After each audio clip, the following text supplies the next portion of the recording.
Olá, estamos no ar com mais uma edição do Vozes da Consciência, o podcast que pretende fazer com que você abra a mente, faça as novas reflexões, redirecione e também acompanhe os fatos de acordo com o que eles realmente são. Para falar sobre um assunto super importante, afinal de contas, nós temos que praticá-lo diariamente, o respeito, às religiões dentro das empresas, das instituições, organizações de um modo geral. Para falar sobre esse assunto, eu tô com ela, que é doutoranda e mestra em Antropologia Social pela UFSC, bacharel em Ciências Econômicas e Administração, autora do livro Vozes Negras em Florianópolis, integrante do grupo Cores de AID e pesquisa a população negra em Florianópolis, relações raciais, interseccionalidade de raça, gênero e classe e temas correlatados. Bom, eu queria agradecer a presença desde já de você, Cauane, e dizer que eu estava esperando esse momento, ansiosamente. Enfim, vamos poder bater um papo sobre um assunto super pertinente. Eu trouxe uns dados que são de conhecimento de todos, mas vale lembrar, Recentemente, a UFSC aí teve, inclusive, uma segunda formanda que se formou de branco, na verdade, a primeira, eu tenho aqui os dados, a primeira foi a primeira não foi a Bárbara foi a segunda, E nós temos aqui a primeira que foi uma formanda de assistência social, se eu não me engano, Sim. E ambas conseguiram, um ato histórico, que é se formar com a beca branca. Eu queria que você me falasse sobre a importância disso dentro da sociedade e dentro delas enquanto formandas, saindo aí para o campo de trabalho. Bom, primeiro eu quero agradecer o convite, a oportunidade de poder trocar, colocar a palavra em movimento. Eu sou, além de toda essa apresentação que você fez, eu sou uma mulher de axé, sou uma mulher candomblecista, então eu vou falar um pouco desse lugar.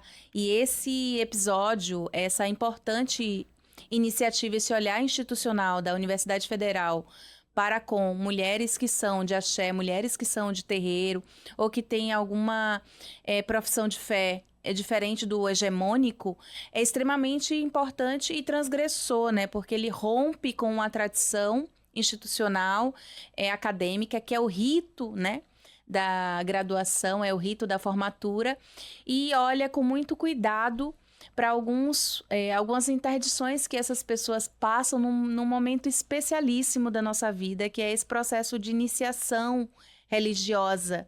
Então, tê-las ali com becas brancas é simbolizar que existem pessoas professando fés diversas, São pessoas que se colocam no mundo acadêmico também enquanto pessoas oriundas de terreiro, enquanto pessoas oriundas de matrizes africanas.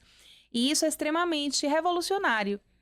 Eu, quando olhei, me emocionei bastante, Eu sou graduanda da Universidade Federal de Santa Catarina, estou concluindo o doutorado também. Não tive a oportunidade de, enquanto formanda, estar em preceito religioso, Já tinha passado essa fase, mas para mim é uma felicidade imensa poder perceber que a Universidade Federal de Santa Catarina, e espero que outras instituições, estão se preparando para olhar para essas existências com muito mais cuidado, Afinal de contas, o Estado é laico e a gente precisa respeitar as diversas manifestações de fé. Agora, esse é um gancho, um acontecimento, porque estamos falando da universidade, mas a importância com relação às religiões, ela vem ser pertinente em todos os lugares.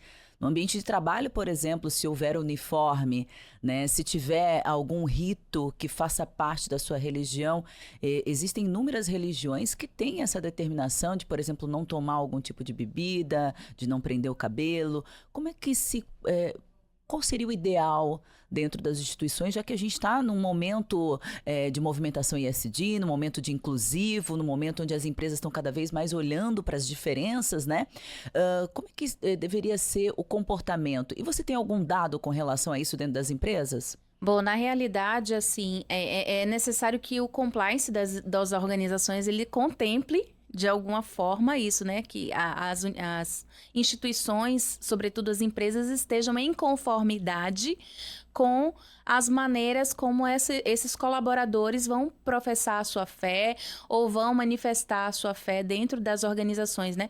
Não são raros os casos de pessoas que precisam acionar judicialmente as organizações porque foram acometidas por intolerância religiosa, que hoje é entendido por alguns intelectuais como racismo religioso, né? Então, são maneiras preconceituosas, racistas, em grande medida, de se referir a pessoas porque elas estão com um fio de conta ou estão com a cabeça coberta por cumprimento de preceito religioso, ou estão vestidas de branco numa sexta-feira, que é algo muito convencional para quem é de religião de matriz africana. Nas sextas-feiras você fica trajando branco. E aí pensar essas questões, né? Como fica a questão dos uniformes ou dos EPIs também, né? Como essas organizações estão se preparando para abrigar, para acolher essas pessoas que nem sempre vão professar a fé cristã ou nem sempre vão estar de acordo com o grupo onde hoje a gente convencionou, né? As organizações, elas são como em qualquer outra instância do Brasil, né? Que o Brasil, ele é judaico-cristão em sua essência, né? A colônia portuguesa, ela se funda com a igreja. Então, a gente tem as bases fundantes desse país assentadas nessa percepção cristã. E logo, todas as outras instituições, elas vão se alicerçar nesse olhar, né? E a gente vê uma modificação, a gente vê um movimento muito intenso de se acolher outras manifestações religiosas, né? Eu sempre, pensando nas minhas vivências pessoais, né? Trabalhei em organização privada por mais de 15 anos. Então, eu sempre tive a possibilidade de, na sexta-feira, estar de branco ou poder estar com as minhas contas, as minhas guias, sem grandes questões. Mas não são raros os casos em que as pessoas são interpeladas ou são questionadas sobre isso, né? Até porque, em alguma medida, dependendo da sua função, isso não vai interferir no seu desempenho profissional. Isso não vai te atrapalhar nas suas funções do dia a dia, mas isso pode ser questionado se a pessoa não tiver um olhar um pouco cuidadoso, né? Muitas vezes o que acontece desses questionamentos, dessas interpelações, são questões muito preconceituosas e racismo religioso em sua grande maioria. Eu sei que tem recentemente pesquisadores muito importantes olhando para isso, para a questão do racismo religioso. O Sidney Nogueira, que é um grande intelectual, e acredito até que ele é autor do livro sobre o racismo religioso, se eu não me engano é dele, Intolerância Religiosa. Tem o Babalorixá Rodney, tem o Ivanir também, que é da UFRJ, que tem um trabalho de grande envergadura sobre essa questão do racismo religioso, da intolerância religiosa, do mapa da violência contra as populações de matriz africana especificamente. Tem um dado aqui do Ministério dos Direitos Humanos, né, que ele registrou um aumento, pelo Disque 100, de mais de 80% das denúncias contra liberdade religiosa em relação ao mesmo período do ano passado, 2023. Quer dizer, no primeiro semestre do ano passado, o canal aí contabilizou 681 denúncias. No mesmo período deste ano, que ainda está na metade, se registrou 1.227 denúncias. Quer dizer, uma realidade que paira. Agora, vindo da questão do preceito mesmo, né, que é a religião de matrizes africanas, o branco, para quem não sabe e tenta, né, ele significa muito, né? Sim. Estar de branco tem toda uma explicação. Queria que você falasse um pouquinho com base na sua, mas a gente vai dar uma norteada por todas, né? Estar de branco, você frisou na sexta-feira, falando da sua religião, né? O que representa para quem tá escutando poder entender melhor e quem sabe assim, enfim, respeitar, né? Sim. Estar de branco, geralmente, ela está muito conectada a algumas entidades, a algumas divindades do panteão de matriz africana, né? Geralmente são divindades e entidades ligadas ao conceito de paz, de tranquilidade. Então, aciona um pouco essa energia, né? Mobiliza essa energia. Sobretudo para quem está em processo de iniciação ou que cumpriu alguma função dentro da religião de matriz africana, é necessário que você esteja em alguns períodos vestindo o branco, simbolizando essa conexão com essa energia da paz, da tranquilidade, da bem-aventurança, enfim. E isso é secular no Brasil, né? Você vê, há alguns historiadores que conectam também isso com a nossa herança islâmica, né? Porque houveram muitos alçás no Brasil, né? Quando houve o tráfico de corpos africanos, muitas dessas pessoas eram muçulmanas, né? Eram ligadas às religiões islâmicas. Então, por exemplo, colocar o pano branco na cabeça, que a gente chama, né? O turbante branco na cabeça, pode ter uma conexão também com esses povos, né? Os malês, né? Os imalês, que vêm também da região ali do Benin, da costa de Minas, e que são mobilizadores de momentos históricos no Brasil, como a Revolta dos Malês. Então, é muito difícil, por exemplo, dissociar algo puramente de um grupo étnico do continente africano, por exemplo, né? Quando a gente vai olhar para a história religiosa no Brasil, a gente vai perceber esse contato interétnico, né?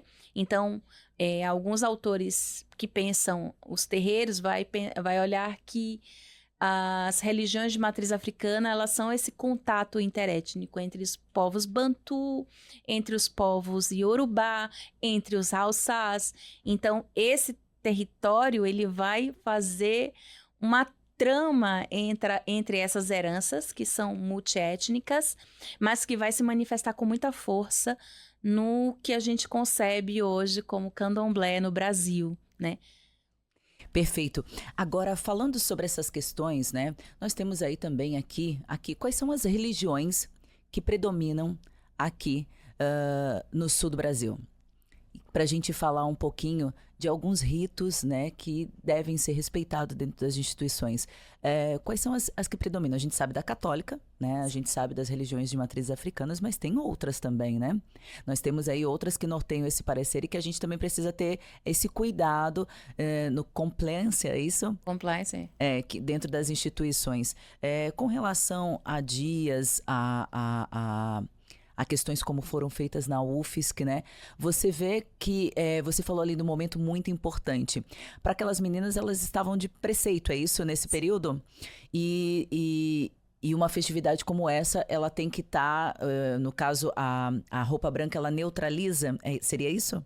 No caso, a roupa branca, ela evidencia um momento de conexão com aquela religião. E aí aquelas pessoas, elas precisam cumprir um período determinado obedecendo algumas interdições, né? Então, evitar vestir roupas escuras, evitar não estar com a cabeça descoberta, evitar estar na rua em determinados momentos, evitar espaços, sei lá, que vão trazer uma outra vibração energética que pode comprometer aquele período tão delicado que é essa conexão religiosa, né?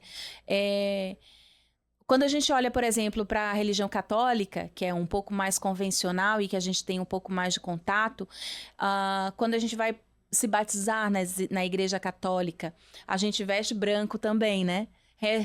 Representando aquele momento e aquela conexão com o Espírito Santo, né? Aquela coisa da paz também. Então, eu creio que, guardadas as devidas proporções, a gente pode perceber que a cor da roupa, ou o traje, ou a forma como aquele traje vai ser sustentado nos corpos, ele vai significar alguma coisa, ou ele vai dizer algo sobre aquela profissão de fé das pessoas. Então, as organizações, elas precisam estar prontas para, por exemplo, dentro de uma empresa de grande porte ou não, ter um funcionário que vai chegar com turbante, por exemplo, ou que vai chegar sustentando seus colares e guias, né, de miçangas, ou enfim. E aí, pensando em outras formas de professar a fé, a gente não pode, por exemplo, esquecer dos povos originários, né, que também tem uma outra maneira, uma outra cosmologia, uma outra cosmopercepção que vai conectá-los de forma muito diferente do que a gente convencionou no Brasil, né? Então, a maneira como eles olham a natureza ou como eles se conectam também com o seu sagrado, ela precisa ser respeitada, né? A própria Universidade Federal, quando cria a licenciatura indígena, precisa olhar para essa comunidade com muito mais cuidado. Não. Essas pessoas, quando vêm para a Universidade Federal, ela vem em outros termos. Então, a criação recente, por exemplo, da Casa para Estudantes Indígenas, foi um outro grande avanço institucional, né? Para pensar que esse espaço ele vai preservar a forma de ser e estar no mundo dessas pessoas. É uma outra realidade, né? Completamente diferente. E a gente não para por aí, né? Porque a gente já tem dados comprovados que dentro das instituições, das organizações, das empresas como um todo, né? Quando você dá essa diretriz, quando você toma essa iniciativa de respeitar as diversidades, a empresa tem dados produtivos absurdamente maiores do que aquelas que têm um padrão coletivo que tem que ser seguido, né? Isso também é base de estudos com relação à questão do respeito às religiões, né, Cauane? Com certeza, né? Porque quando você tem um olhar individualizado também, um acolhimento personalizado, não, eu quero entender o meu corpo de funcionários. Mas como você faz isso? Você faz isso também olhando a coletividade, mas olhando as individualidades, né? Quais são essas pessoas, de onde elas vêm, quais são as maneiras como elas constroem os seus sistemas de referência, né? Então, tudo isso também vai determinar, por exemplo, o turnover das empresas, né? Qual é o nível de rotatividade que essas empresas possuem? Quais são os índices de judicialização dessas empresas? Porque hoje, não só os números de violência e racismo religioso são absurdos e assustadores, como também a maneira como esses adeptos de religião de matriz africana também estão mobilizando as instituições para que medidas sejam tomadas, considerando que esses respeitos precisam ser preservados, né? Então, não são raros os casos de judicialização contra empresas que falaram algo ou que ofenderam a fé e a maneira como aquela pessoa se veste ou se traja ou se coloca nos espaços corporativos, né? Perfeito. A Leslie me passou em off, a gente conversou bastante sobre essa questão, né? Nós temos hoje, né, uma reitoria, né, que dá voz para essas questões que a gente está falando aqui, seja para respeitar na questão da sua formatura, que você está de preceito, ou alguma individualidade com relação à sua religião, enfim, qualquer que seja. E também tem as questões afirmativas como um todo, né? Nós temos essa reitoria dentro da UFES que vem revolucionando alguns feitos dentro da instituição, né? Você, como pesquisadora, já tem aí. Nós temos vários dados relacionados que a gente já trouxe aqui, né? Com relação a concurso público, com relação aos estudantes, questão de acolhimento e tudo mais. E ela estava me falando que é uma das premissas. Para você que está prestes a se formar, então, né? Procure a reitoria de questões afirmativas dentro da instituição. A reitora procure a Leslie, né, ou o corpo docente ali, e pegue maiores instruções, ou então a própria coordenadoria do seu curso, né, que é o caminho aí para você fazer essa solicitação para a demanda aí da sua formatura com relação à sua religião ou qualquer tipo de singularidade que você tenha que colocar em prática aí na sua formatura, tá certo? Dado o recado, voltamos às entrevistas. Agora, você estava me falando, a gente falou aqui sobre a questão da roupa branca, mas tem também a questão das guias. Sim. Tem várias singularidades com relação às religiões de matrizes africanas. Uma delas também, nesse período de preceito, ou no período do dia a dia, além das sextas-feiras, né, é o período, né, principalmente os iniciantes, porque a gente acha que é só a roupa branca, mas tem toda uma questão por trás, né? Fica um período sem poder sair, fica um período sem poder cortar o cabelo, e tudo isso tem uma explicação de purificação para aquele momento especial de de começar a exercer, enfim, a sua religião. Eu confesso que eu sou uma iniciante no processo de conhecer as religiões das matrizes africanas que são da minha ancestralidade, mas eu queria ouvir um pouquinho de você esse processo que é tão importante, porque eu acho que só a gente entendendo é que a gente pode passar a respeitar, né? Para aqueles que não respeitam, obviamente. É interessante porque, assim como outras vertentes religiosas, por exemplo, eu conheço pessoas que são ligadas ao budismo, né? Que também tem essa desconexão com o mundo material e é uma ruptura importante que as pessoas fazem esse movimento a fim de se conectar com uma ideia de sacralização, de professar a maneira como ela acredita que é a fé. Então, não somente as religiões de matriz africanas, né, tem esse movimento de modificação dos sistemas de referência, não agora... As igrejas evangélicas possuem, o catolicismo possui, a Umbanda possui. Mas é impressionante como as de matriz africana são aquelas que parece que é diferente de todo o resto, né? Mas é porque a gente pouco conhece ou pouco tem contato também. Isso. Quando a gente vai olhar, por exemplo, os processos de iniciação de povos originários, né? A transição da puberdade para a vida adulta. Existe um ritual. Né? Esse ritual vai demarcar que aquela pessoa está propensa a, sei lá, assumir determinadas responsabilidades dentro daquela comunidade, né? Da mesma maneira, acontece com as religiões de matriz africana, né? Para tudo tem um ritual, assim como na academia, né? Quando a gente passa 4 anos lá na graduação, existe um ritual que diz para a sociedade, agora esse profissional está apto a assumir determinadas responsabilidades no mundo, porque ele tem a chancela institucional que assegura que ele aprendeu durante 4 anos aqui essa profissão, ou esse caminho, enfim. E teve acesso a esses processos de aprendizagem. Da mesma maneira, ocorre com as iniciações dentro dos terreiros de matriz africana, né? É interessante ter no horizonte que os terreiros, eles são espaços iniciáticos. Então, isso quer dizer que as coisas, as vivências são importantes, né?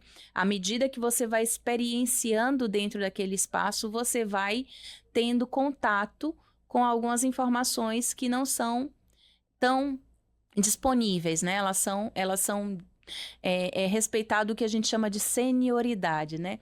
É o tempo de vivência dentro daquele território, dentro daquele espaço, dentro daquela comunidade que vai te dar acesso ou responsabilidades, né? Então, tem muita coisa de religião de matriz africana que permeia o nosso dia a dia, né?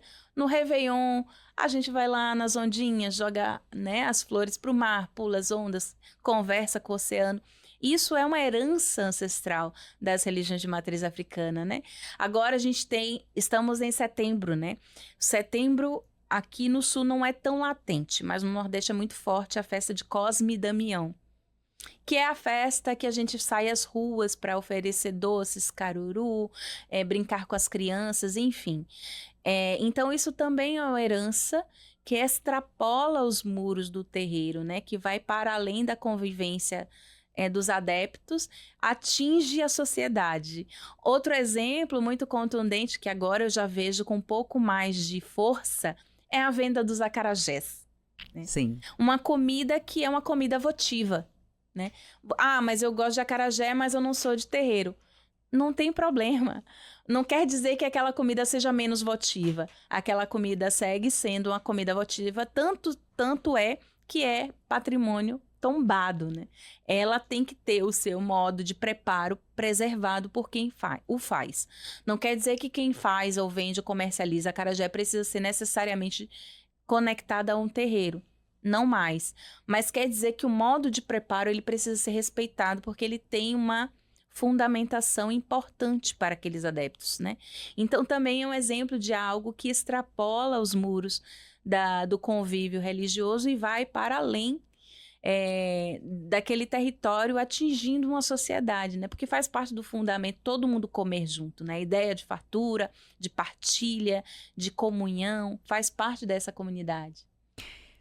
É isso mesmo, e se faz parte de toda uma comunidade, por que não a gente não respeitar, já que é um todo? Tem tantas coisas que fazem parte do nosso cotidiano, como você mencionou aí, né? Muitas que passam direto aos nossos olhos e que a gente nem percebe que faz parte de tanta coisa que a gente acaba estranhando, porque não tá dentro daquilo que é da grande massa, né? Eu peguei aqui, estava pesquisando enquanto você falava, né? A questão do pedido, da solicitação, como eu falei, os encaminhamentos aqui para você fazer a sua formatura de acordo com a sua religião. O direito à diversidade religiosa, gente, é previsto na Constituição Federal e inclui aí o direito aos cidadãos de expressarem e praticarem sua religião. No caso das instituições de ensino, como a UFSC, a Lei de Diretrizes e Bases indica autonomia para a regulação desse tipo de norma, desde que dentro dos limites constitucionais. Então, quando buscou a universidade aí, tanto a Cíntia como a Bárbara, elas pensaram, né, que tem religiões com dogmas bem estabelecidos, né, que não precisa de autorização. Então, ela pensou o seguinte, tá? É a chance de falar sobre isso em um grande grupo e sem sofrer a questão da intolerância. Uma fala aqui da Cíntia que eu achei bem bacana, tá? E aí tem todos esses processos que eu falei para vocês, procurar a coordenadoria do seu curso ou então, né, a reitoria com relações afirmativas. Bom, e além disso, nós temos estreia aqui hoje, 2 quadros que vão estabelecer algumas diretrizes para a nossa conversa aqui futura. Nós temos o quadro Consciência Limpa, que é o que a gente vai falar agora e estender um pouco mais esse bate-papo. Rodou! Bom, olha só, o quadro Consciência Limpa, gente, o que ele é? Ele é um momento em que a gente pode falar sobre determinado assunto, né, que rodou aí nos últimos dias e ver se a gente tá de acordo com aquilo, tá com a consciência limpa com o que foi feito. E é o que a gente vai falar agora. Você sabe que abril, e a gente falava aqui nos bastidores, já era de seu conhecimento, né? Nós tivemos aí em Salvador uma iniciativa muito legal. No início do ano, uma campanha Respeita Meu Cabelo, porque a gente está falando aqui da beca branca, do turbante, a Cíntia se formou com turbante, a Bárbara foi com cabelo branco, né? Mas eles queriam redesenhar aí os chapéus das formaturas comumente usados para incluir diferentes tipos de cabelos e de finalizações. E aí foram criados, gente, 4 estilos diferentes, né? Em torno de 1.000 capelos aí para formatura de cacheados, crespos e de pessoas com dreads ou com tranças. Bom, você tá de trança, a gente sabe também, já usei, né? A complexidade é para chapéu ou coisas afins, né? Uma iniciativa muito... Além disso, outra singularidade que eu achei muito bacana é que é a reitora da Universidade da Bahia, ela é a primeira reitora negra e também se chama Joana, que é o nome da nossa vice-reitora aqui, né? Vou mandar um beijo para as duas, iniciativa muito bacana. Agora, é importante também pensar nesse lado, né? Porque a gente está falando aqui do respeito às religiões, mas a gente sofre bastante com as limitações que um black tem, que uma trança tem. A gente está nesse lugar, né, Caiane? Sim, sim. É interessante porque para a gente entender como toda a formatação da UFSC, ela concebe corpos brancos, né? Cabelos lisos. Então, não comporta corpos diferentes dessa normativa. Então, quando a gente vai se formar, corpos negros, cabelos crespos, é determinante. E aí não é óbvio. A gente traz o exemplo da UFBA. A gente percebe que não é uma questão isolada do sul do Brasil, né? O Brasil inteiro ele tem essa formatação de pensar corpos branco-hegemônicos. E aí, quando a gente tem a inserção através das ações afirmativas de corpos negros, cabelos crespos, há, então, essa demanda de não precisamos reformatar a beca e o capelo, minimamente, né? Quando eu me formei, a primeira coisa que eu pensei o que eu vou fazer para caber no capelo, né? Então, iniciativas como essas parecem muito sutis, mas são extremamente necessárias. Porque quando a gente vai para uma formatura, que é esse ritual que outorga a gente a possibilidade de ser reconhecida pela sociedade como profissional, com a chancela institucional, a gente fica pensando no capelo, não, né? Poxa, como eu vou colocar o meu cabelo sem agredir a minha existência, né? Sem abrir mão da forma como eu sou, como eu estou, e eu quero me colocar no mundo. E aí, esse projeto, eu estava acompanhando, achei interessantíssimo, mas me lembrou outro também, que foi aquela polêmica sobre as toucas de natação para cabelos crespos, Sim, né? e das toucas hospitalares também tem. Sim, então como é que a gente vai pensar essas instituições, esses espaços que caibam corpos que não são esses corpos padrão, né? Esses corpos normatizados, né? Que caibam outras formas de ser e estar no mundo, que respeite essas individualidades ou essas coletividades também, né? E aí daqui a pouco a gente vai ter que pensar, será que é possível se formar, por exemplo, com turbante, como a gente já viu, e o cocar, quando é que vai aparecer? Né? E aí essas outras maneiras também de manifestação de existência para caber nesse ritual acadêmico que precisa se repensar, né? O que a gente está vendo é esse movimento de reformulação desses espaços que urge com as ações afirmativas, né? Que começa a incluir essas pessoas nesses espaços que antes não eram tão presentes, as nossas presenças não eram tão acentuadas e começa a ser e começa a ser tensionado também nesses lugares, inclusive com algo que você trouxe que é muito importante, que é pensar essas pessoas e esses corpos em espaços de tomada de decisão, que é a reitoria. A professora Joana, a nossa vice-reitora, é uma grande figura que simboliza a luta não só acadêmica, mas o movimento negro da capital catarinense, né? E por que não dizer do estado, né? E muito em breve, nacionalmente, né? Ela já tem essa envergadura, ela já tem essa importância. Então, ela vai trazer esse olhar, né? Ela vai tensionar esses espaços, né? E a partir desse movimento, a gente começa a ver iniciativas como a Beca Branca, a possibilidade de se formar com turbante, a moradia estudantil para a população indígena. Então, a gente começa a entender a instituição, a universidade também, como esse espaço que pode se atualizar. Não é rígido, né? Ele tem que se atualizar, ele precisa acolher essas pessoas. Perfeito. Agora, curioso, você falou que ficou pensando no cabelo. Como é que você se formou? Eu me formei de trança, pensando num penteado que coubesse o cabelo. Mas foi lindo, assim, foi maravilhoso. E a todo momento que eu podia, eu tirava, obviamente, né? Porque o cabelo preto, mas assim, eu não estava cumprindo nenhum preceito religioso, então não tinha nenhum problema.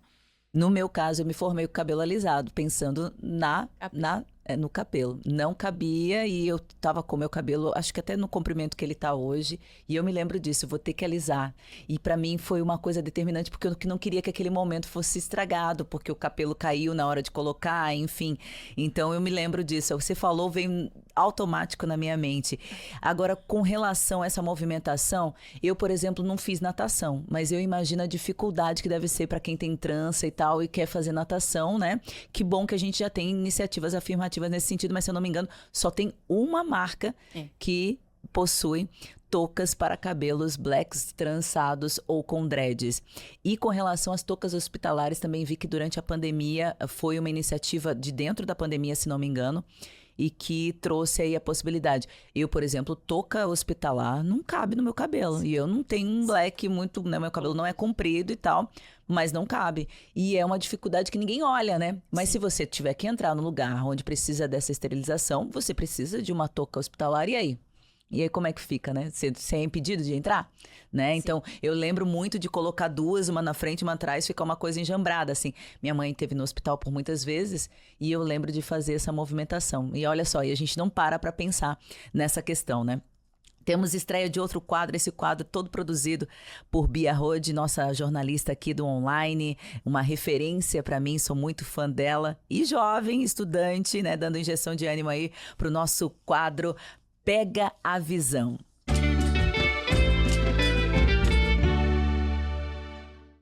O quadro Pega a Visão é o seguinte, os internautas sabem do tema que a gente vai abordar e eles participam elaborando perguntas ou enviando para a Bia ou, enfim, enviando para nossa produção, tá? Então, as perguntas são o seguinte, tem uma pergunta que eu achei bem importante que é, por que os adeptos... essa pergunta a gente já fez aqui, qual a diferença entre a Umbanda e o Candomblé? Importante isso, né? Porque são sistemas de referência muito diferentes, né? O Candomblé ele tem uma... óbvio, os dois são culto aos orixás, mas a Umbanda ela tem uma conexão com o kardecismo, com o cristianismo um pouco mais acentuada do que os terreiros de candomblé. Candomblé ele pode ser também determinado no que se convencionou no Brasil chamar de nações, né? Que são determinações para informar de que parte de África, de forma muito genérica e muito complexa, elas partem. Então, o candomblé ele pode ser de nação Queto, Angola, Banto, enfim, tem essas distinções. A Umbanda, ela já vai nascer num período posterior à chegada do candomblé e a forma como o candomblé se desenvolveu no Brasil. E interessante quando a gente olha para Santa Catarina, que é algo que eu vim conhecer aqui, que são as almas em Angola, né?